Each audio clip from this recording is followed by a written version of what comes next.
here from the Adventure Guys channel. For the past 5 years, we've been living off the grid and overlanding to some of the most remote places on Earth. Join us as we continue on the journey, bringing you an all-new perspective from the saddle of our adventure bikes. All right, so we're here at the trailhead. This is in the Borego desert area. We're with Brad from TRAILRECON. I'm sure if any of you guys follow any four-wheeling YouTube channels, you would know Brad. He's an awesome guy and an old friend of ours. And then also, of course, OVRLNDX and Marco and a few of their friends. With Brad's son's here and his wife as well. And yeah, we're about to head onto the trail. I was just pulling my bike off. In our last video, towards the end of it, I was starting to notice just like a loss of power when I'd give any sort of gas quickly. And you know, I called a shop and we kind of diagnosed it as a slipping clutch. So I believe I caused that by being in, when I turned off my bike going up that hill, it just reverted itself back into traction control and I couldn't get it off. So then I ran for a good 15 minutes of really pushing the bike with the traction control on, and that I think blew my clutch. So yeah, my clutch is not acting the best right now.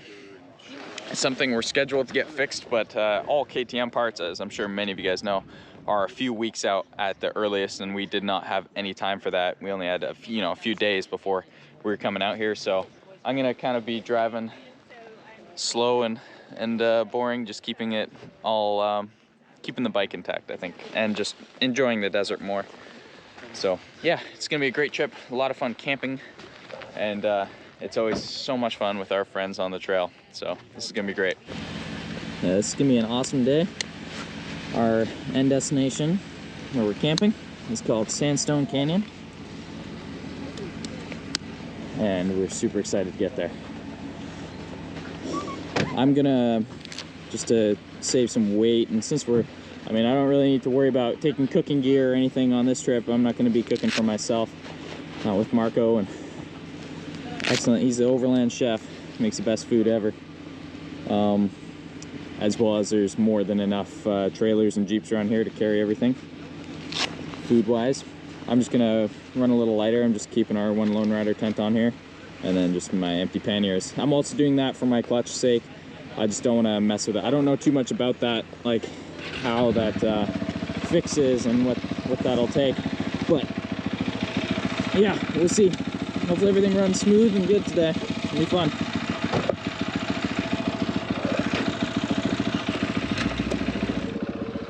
This area of California is a place we haven't explored yet, so this is very exciting. The deep desert sand and winding desert canyons foretell an incredible trip ahead. Brad from the YouTube channel TRAILRECON is our guide and group leader. This desert is his old stomping grounds, so we'll get the tour of some of his favorite areas.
Well, we've been riding through here for a few minutes now, and it's just beauty. I love the love this look of those like little. It looks like water's ran down everything, and this all gets washed off a lot. And I guess this is all sandstone too, so it's pretty weak rock to begin with.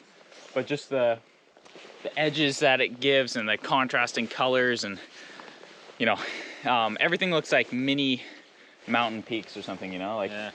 I just love the jaggedness of this whole area. And then this whole riverbed basically is, I mean, it is a riverbed. You can obviously tell that water runs through here at certain times, probably only every decade or so, but it's a beautiful soft sand trail. It feels like we're on the moon. It's just like white sand all in the riverbeds, and then all this hills around us. It's really weird.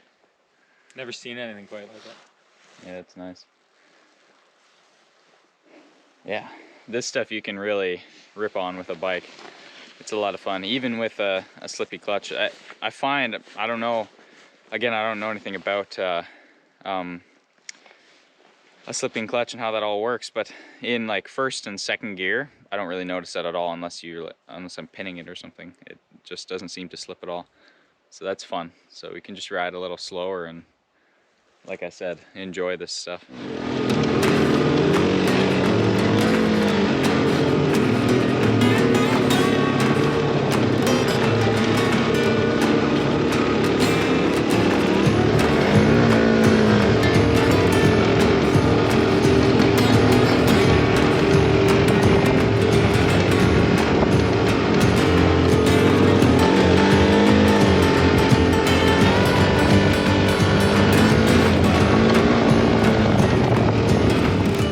Bike in a 6 Jeep convoy feels like something straight out of Mad Max. It's a great feeling riding or running ahead of this group of off-road vehicles.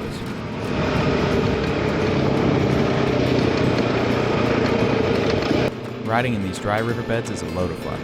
We shift from the lead to the rear and everywhere in between the convoy as we make our way to our first stop.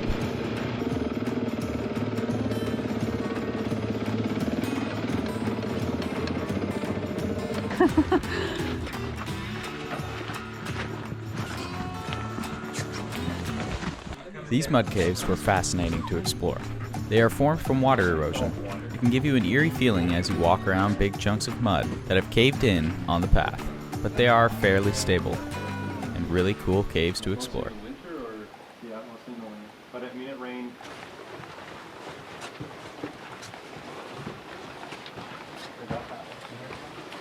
That's the one that connects to this one. So that's where we came from. Really cool mud caves that we just went through. It's all created by flash floods and just water erosion in this area. It's amazing that I can do that and completely pretty much stay intact like for many years, because they've been coming back here a bunch of times. So it's incredible, yeah, how much it's cool to come and see it virtually unchanged, but water keeps making it bigger and longer. Really cool.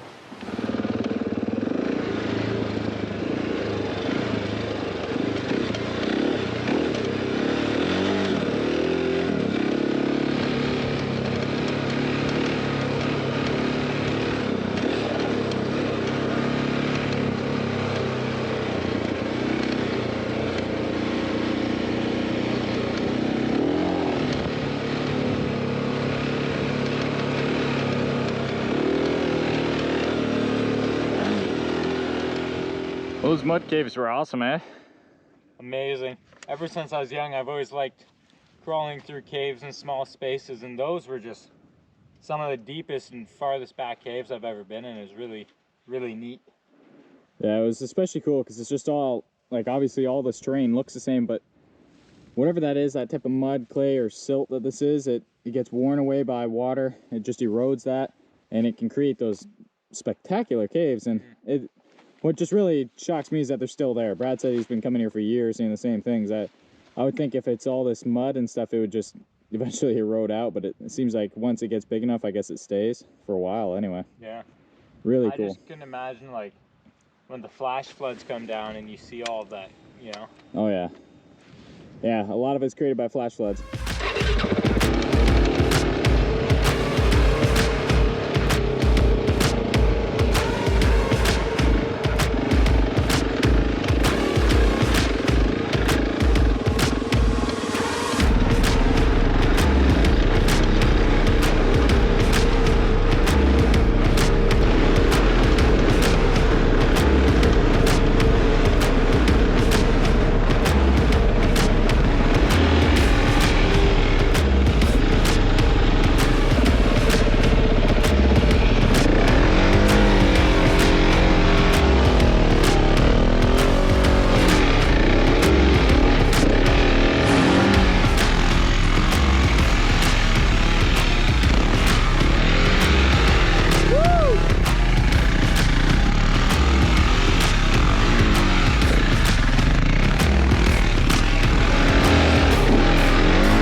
Make sure that stays on there.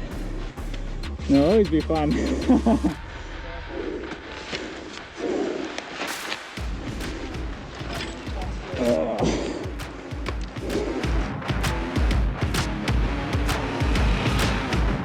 This next section of desert is fast, fun, and beautiful.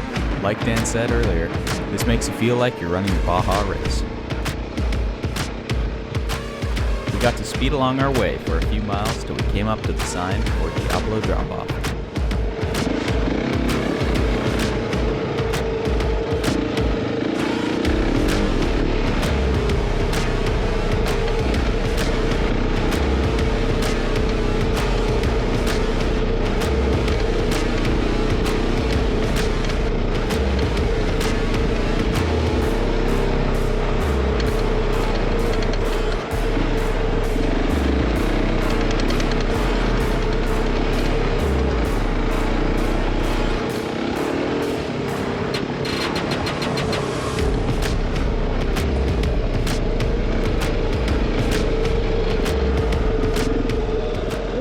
To me seems like Diablo drop-off. Oh yeah, that looks good. Over there, over here, over here.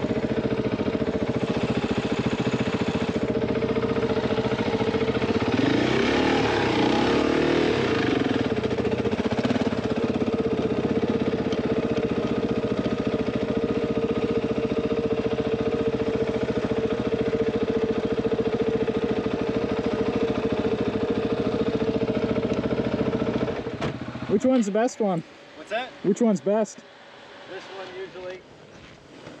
This one's a little too off camber. So this one can take you down, and then I think for you guys it's just the sand is the only the thing at the bottom. Yeah. This little rut's fine, but then at the other side, then for the next 100 yards, it's pretty sandy, but it's all downhill is good news. Yeah, no, we're good with everything. I know. Have you ever come up it? I've never. No, it's technically it's only one way. Ah. So, but although I think the sign has come and gone over the years. Oh yeah. I've seen people come up. So. Just hit 2,400. Alright, Pete, so the key to this, just wheel it the whole way down. Right. Back tire, Yeah. keep the bibs, keep it pinned. Keep the front tire out of the deep sand. That's right.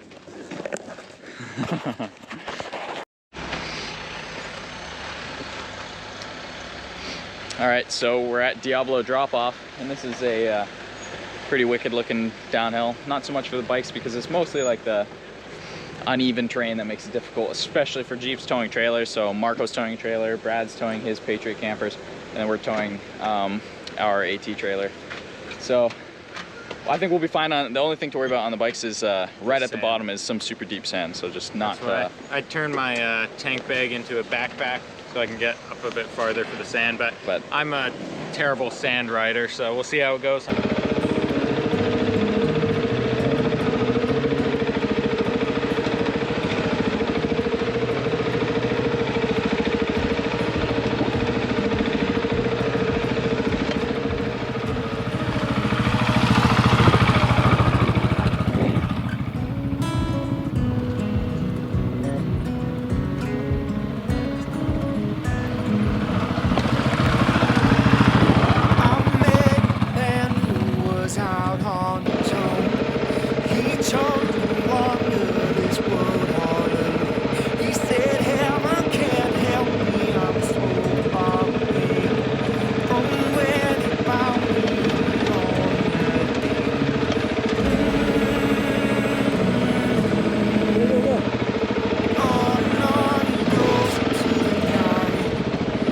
This is, I don't know how far, 1 or 2 miles, pretty good just watch, just like this.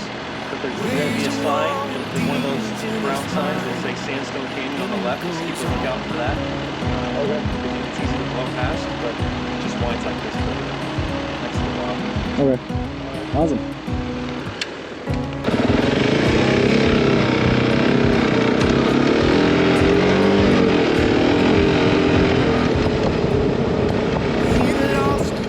Short way ahead is the entrance to Sandstone Canyon.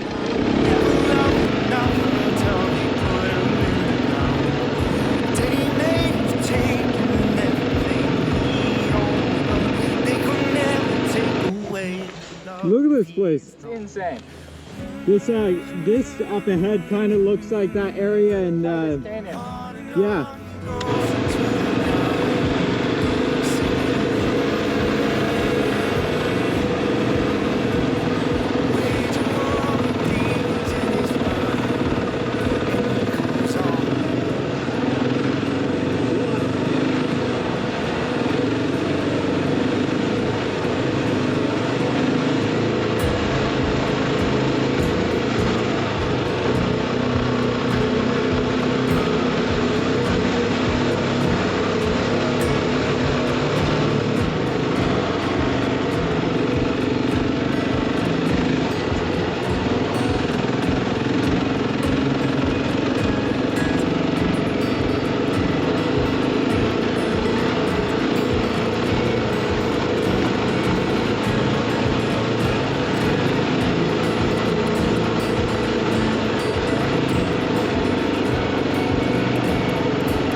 Is it normally closed off or no?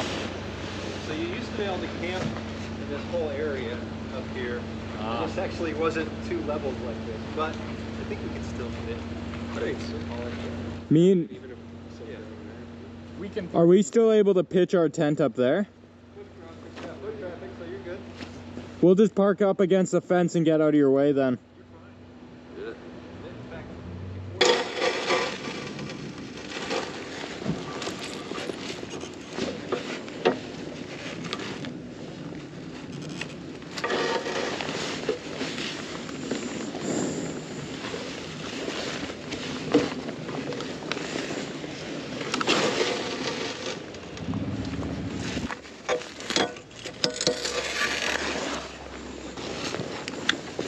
We made it. All right, so in this camp here in Sandstone Canyon, we don't have any, I mean, we might have had room to set up our big tent, but it's actually a perfect place to take our smaller tent. I like this one because of the size, so we're just gonna set it up on a nice little rise, leave the bikes parked here behind all the Jeeps. It's gonna be a nice night.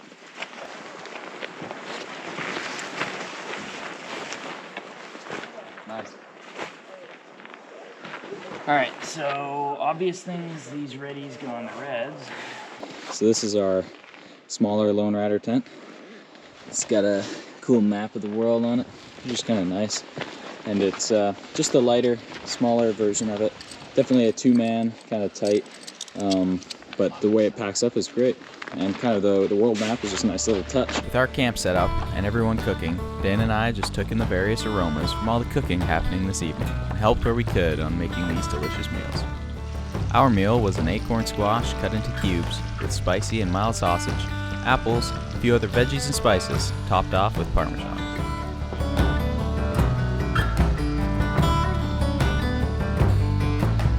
Marco's meal tonight was Mexican meatballs that are stuffed with boiled egg, with his very own salsa sauce he had made. It, of course, was delicious. After we ate and sat around the fire, I hit the hay early. All right, so good morning. We woke up to this beautiful day in this canyon here. Everyone else is up and awake too. We're also joined last night when we had fallen asleep, actually only by 8 because it gets dark here so early, by our friends Paula and David, Marco's daughter Paula and her husband David, and they have 2 awesome dogs. But yeah, so Dan's been packing up already. He's got all his stuff out. I'm about to do that. We're just gonna have our tent set down a little early and then go get some coffee and breakfast. There's a lot of A lot of good food cooking out there right now, and some really good coffee. So yeah, it's gonna be a good day. I actually have no idea where we're going today, but you can bet it'll be fun.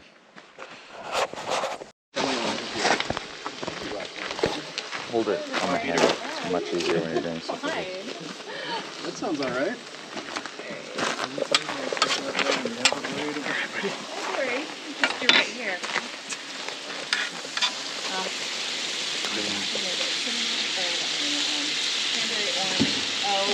I'm sorry. That's so mean.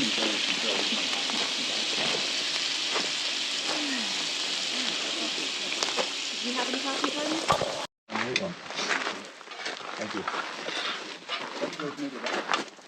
No, that was already thinking, you know what? This is the last chance. If I don't find them, we're just gonna camp. Thank you for watching this episode. Stay tuned as we continue our trip into the desert with the convoy and explore more of the beautiful Anza Borego Desert.